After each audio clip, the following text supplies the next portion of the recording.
আগের পর্বে আমরা আপনাদের দেখিয়েছিলাম গৌহাটিতে প্রথম দিন এসে আমরা কি কি দেখলাম, কোথায় কোথায় ঘুরলাম আর কি কি মজা করলাম। তাই আগের ব্লগটা না দেখে থাকলে কিন্তু আজকে অবশ্যই একবার দেখে নেবেন। আজকের ব্লগটা কিন্তু বেশ ইন্টারেস্টিং। অনেকেই গুয়াহাটি কাজের জন্য আসেন কিন্তু ভালো হোটেলের খোঁজ পান না। তাই আজকের ব্লগটাই আমরা কভার করেছি গুয়াহাটির পল্টন বাজারের ওপর সমস্ত রকম বাজেটের হোটেলের সন্ধান। अवेलेबल है ये कैटेगरी में और इसमें आपको व्यू भी मिलेगा। अच्छा व्यू भी मिलेगा। আগেই বলেছি গুয়াহাটি কিন্তু নর্থ ইস্টের গেটওয়ে। তাই এখানে এলে যদি আপনারা এক রাত স্টে করেন তাহলে এই সমস্ত হোটেলগুলোতে থাকতে পারেন। উপরে দাঁড়ালে মাঝখানটা পুরোটা দেখা যেত, দোতলা তিনতলা। গুয়াহাটির জনপ্রিয় জায়গা পল্টন বাজার, আর এই সমস্ত হোটেল কিন্তু এই পল্টন বাজারের ওপরেই অবস্থিত। আমরা সকালবেলা বেরিয়ে পড়েছি, তার আগে গুড মর্নিংটা জানিয়ে দিই সবাইকে। পল্টন বাজারের কাছে যেটা গুয়াহাটিতে আছে, আর গুয়াহাটিতে যদি আপনারা হোটেল বুক করেন থাকেন তো আমি বলবো পল্টন বাজারটাকেই সিলেক্ট করতে। কারণটা বলো। কারণটা হচ্ছে যে পল্টন বাজার থেকে সব কিছু হচ্ছে অ্যাক্সেসেবল, সমস্ত জায়গা মানে গুয়াহাটির যত লোকাল যে সমস্ত ঘোরার জায়গা আছে পল্টন বাজার থেকেই কিন্তু সবাই ঘুরতে যায়। আর এখানেই ম্যাক্সিমাম হোটেল, তাই তো সন্দীপ ভাই? ম্যাক্সিমাম হোটেলস, আর এখানে মানে একটু রিজনেবল প্রাইসও আছে, সবাই এসে উঠতেও পারবে, খুব অ্যাফোর্ডেবল। মানে এই রকম হোটেল হচ্ছে পল্টন বাজারের এই লম্বা রাস্তায় ভর্তি। মানে স্টেশন থেকেও আপনারা ট্রেনে আসুন বা এয়ারপোর্ট থেকে আসুন, পল্টন বাজার কিন্তু স্টেশন আর এয়ারপোর্ট দুটো থেকেই খুব তাড়াতাড়ি অ্যাক্সেস করা যায়।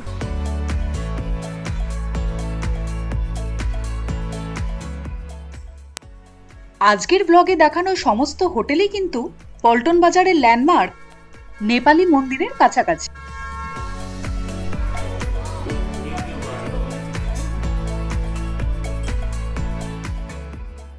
হোটেল সিটি হাটে সমস্ত রকমের রুম পেয়ে যাবেন।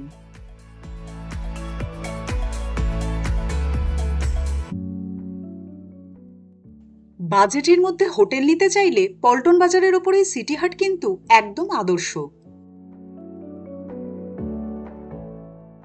এরপরে ডেস্টিনেশন হলো হোটেল অতিথি। নেপালি মন্দিরের ঠিক উল্টো দিকে এই হোটেলটা পেয়ে যাবেন।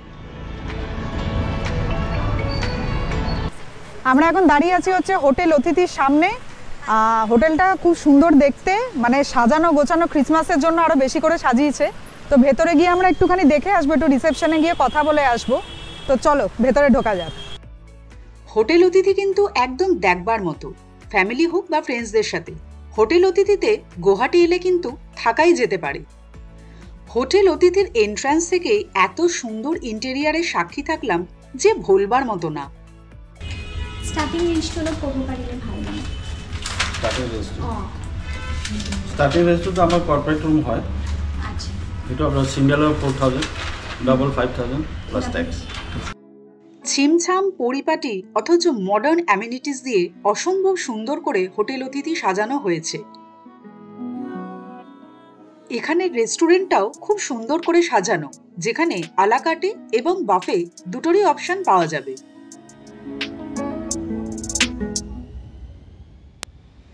এরপর আমরা এনাদের বারকাম রেস্টুরেন্টটাও চট করে একটু এক্সপ্লোর করে নিলাম।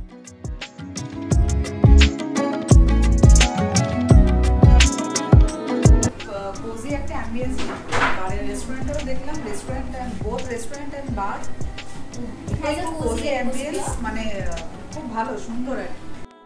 হোটেলে না থাকলেও এখানে এসে কিন্তু সন্ধে কাটিয়ে যাওয়া যায়। পরের ডেস্টিনেশন হোটেল সাগর। হোটেলের মধ্যেই বসে আছি, তো আমরা একটা ছোট রুম টুর করার জন্য কাইন্ড অফ পারমিশন নিয়েছি। ওনারা পারমিট করলে আমরা তোমাদেরকে দেখাতে পারবো। তো এটা হচ্ছে রেস্টুরেন্ট, আর এটা হচ্ছে আজকে special menu, specially for Christmas. এই হোটেলটা কিন্তু ইতিমধ্যেই ট্রিপ অ্যাডভাইজার থেকে বেশ ভালো রেটিং পেয়ে গেছে। আমরা সুন্দর সুন্দর রুম দেখব বলে রেডি হলাম।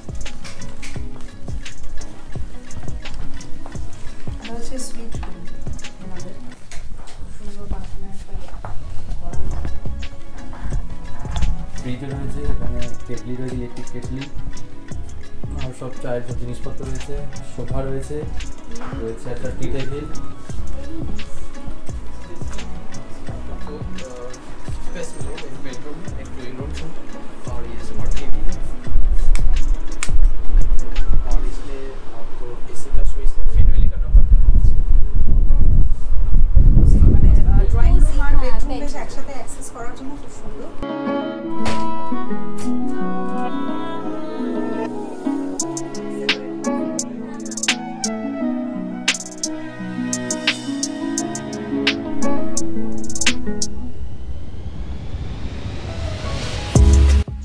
Double is 5,250. Including breakfast. Including breakfast, yes. Complimentary breakfast। Complimentary breakfast आएगा सर और इसमें आपका बुफे यूज़ करते हैं एवरी डे। GST अलग से आपको जीएसटी अलग से आता है बट पैकेज में आपको ब्रेकफास्ट मिल मिल जाएगा जाएगा। और अदरवाइज आपका अर्ली मॉर्निंग चेक इन भी होता है उसके हाँ। लिए भी ऑप्शन है। हम लोग पैकिंग सैंडविच बनाना टी कॉफी वो हम लोग दे और देते हैं एज पर आप गेस्ट लोग रिक्वेस्ट। आप लोगों का ब्रेकफास्ट का time 8 to 10 morning 8 to 10। Thank you. Thank you so much for the information.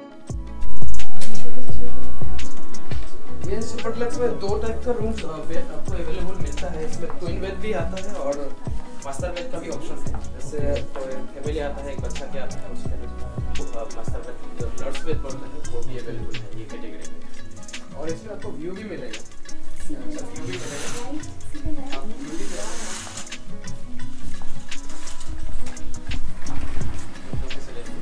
जहाँ पे आप प्लेग्राउंड भी देख सकते हैं।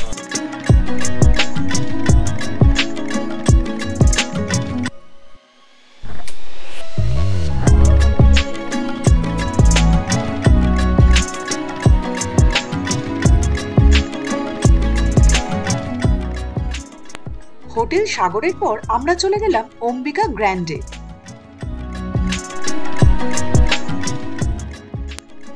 হোটেল অম্বিকা গ্র্যান্ডেও পেয়ে যাবেন নানা রকমের রুম আর সেখানে প্রাইস শুরু 1500 টাকা থেকে 1800 টাকার মধ্যে। হোটেল অম্বিকা গ্র্যান্ডও কিন্তু ল্যান্ডমার্ক নেপালি মন্দিরের কাছাকাছি অবস্থিত।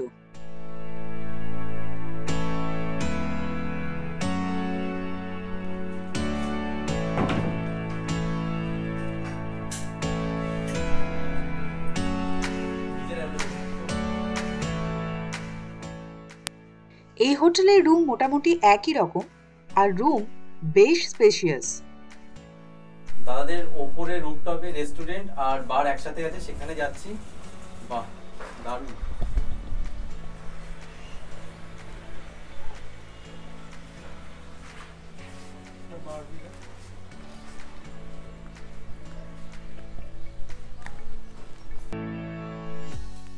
হোটেলের সব থেকে অ্যাট্রাকটিভ জায়গা কিন্তু এটাই। সন্ধ্যাবেলা বন্ধুদের সাথে এখানে সময় কাটানোর কিন্তু একটা দারুণ জায়গা।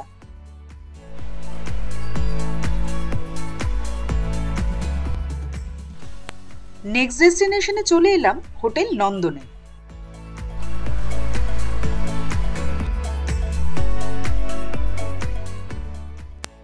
হোটেল নন্দনও কিন্তু বেশ সুন্দর করে সাজানো।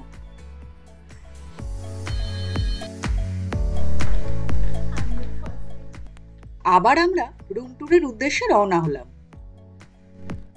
এখানে কিন্তু বেশিরভাগ রুমই বুকড আর সুইট রুমগুলো খালি থাকায় আমরা সেগুলোই দেখালাম। নন্দনের সুইট রুম দেখে আমার দিদির আর বাড়ি ফিরতে ইচ্ছা করছিল না। সুইট রুমে ড্রয়িং কাম ডাইনিং আর তার সাথে বেডরুমও পেয়ে যাবেন।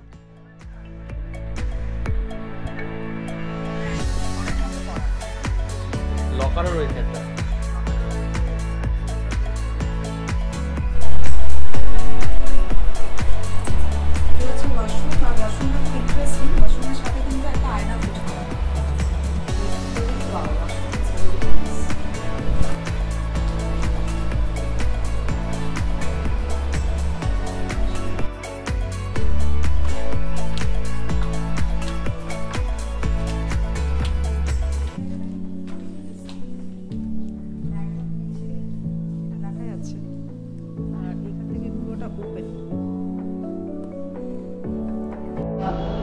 জায়গাটা অনেকটা সাবেকি বাড়ি, সে আমাদের নর্থ কলকাতায় যেরকম হতো না, মানে উপরে দাঁড়ালে মাঝখানটা পুরোটা দেখা যেত, দোতলা তিনতলা পুরোনো দিনের বাড়ি। মানে মানে সেরকম একটা ভাইব লাগছে এখানটায় এসে, এত সুন্দর। তো আমরা আরেকটা রুমে যাচ্ছি, আমি এটা হচ্ছে এক্সিকিউটিভ রুম নাম্বার 505। এখানে মোটামুটি এনাদের এক্সিকিউটিভ রুমটাও বেশ বড়, তাই ফ্যামিলি নিয়ে আসলেও কোনো অসুবিধাই হবে না।